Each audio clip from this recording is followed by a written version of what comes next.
وهذا أحد الطقوم.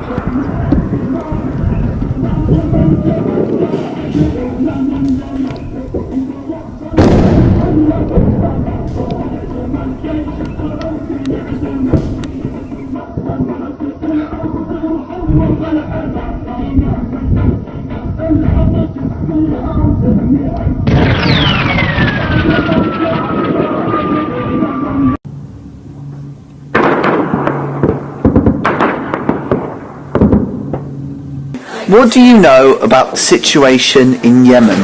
I don't know much about the situation in Yemen. I feel like the situation in Yemen has been, it's like the thing in Syria has sort of brought it on. Maybe something to do with politics and factions and shit like that. No, I don't think the news covers it very well, or they don't cover it at all. I don't know anything about Yemen really. I think there might be a war going on, but I'm not sure. No, it's a place in Syria. Yemen, a country that has been stricken by war for many years. Some people call it the Forgotten War, because not a lot of people know about it, and the media doesn't report on it. So I went round asking people if they knew what the Yemen War was. Surprised to say, nobody really did. I'm here to tell you about the Yemen War, and how it got to where it was today. The Yemen War. Yemen has been an unstable nation for many years, being one of the poorest nations in the Middle East. For many years, government forces have been at war with the Houthi forces, whose conflict has spanned for many years over political, cultural and religious ideologies. Now the former government has been overthrown from the Houthi government, who fight a coalition of Sunni nations.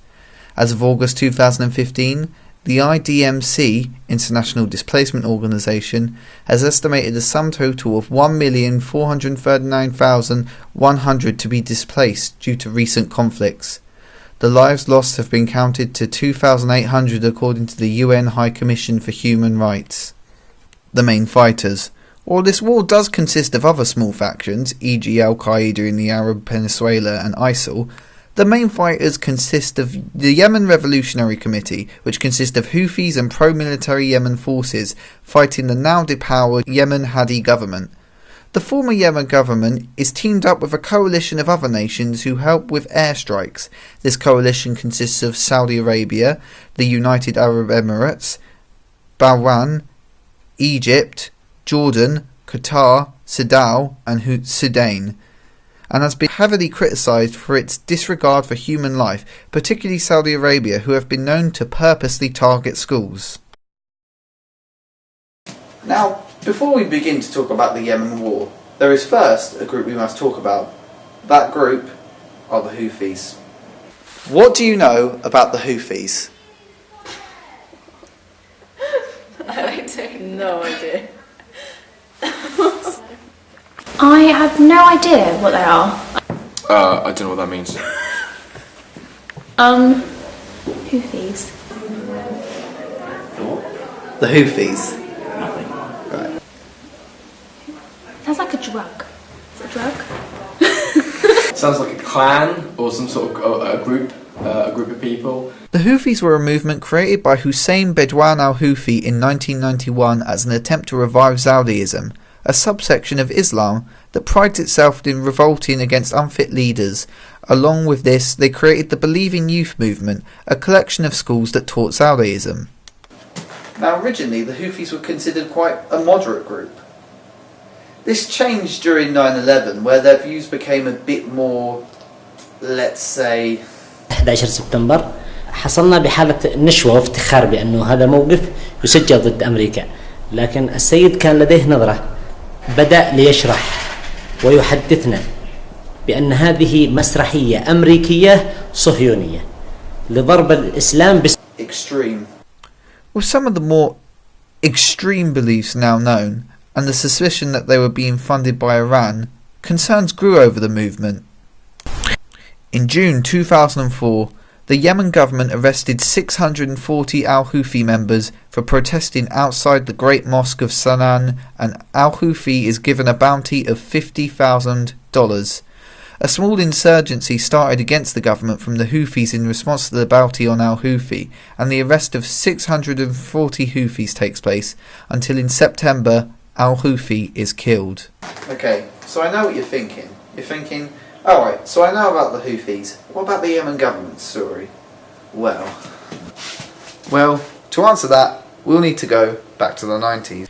You see, in 1990, the south and north of Yemen reunited, causing a man named Ali Abdullah Saleh to become president.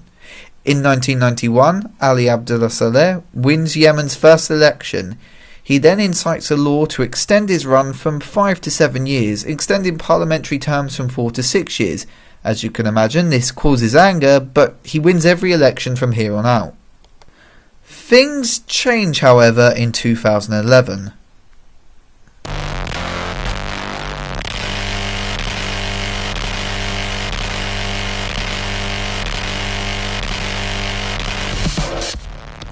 Yep, it's the Arab Spring Revolution, and opposition members to Ali take this opportunity to protest and revolt against him, until finally, in August of 2011, he resigns his position as Prime Minister after signing a Gulf Cooperated Plan. The Gulf Cooperated Plan should be noted to have been made by Saudi Arabia and its allies. However, the Houthis disagree with this cooperated plan, as they say it divides Yemen into poor and rich areas. During all this crisis with the revolution, the Houthis used this opportunity of chaos to take control of Yemen's capital and take over the government building in 2014. They have now set up their own government called the Yemen Revolutionary Committee. It should be noted that they disagree with the Gulf Cooperated Plans, considered the Saudi Arabians enemies.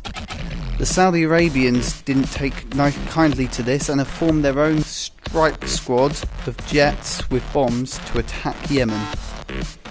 The bloodshed continues on from this day forward. Now, while there is a number of charities you can give to help the Yemenis people, here's some here I would suggest.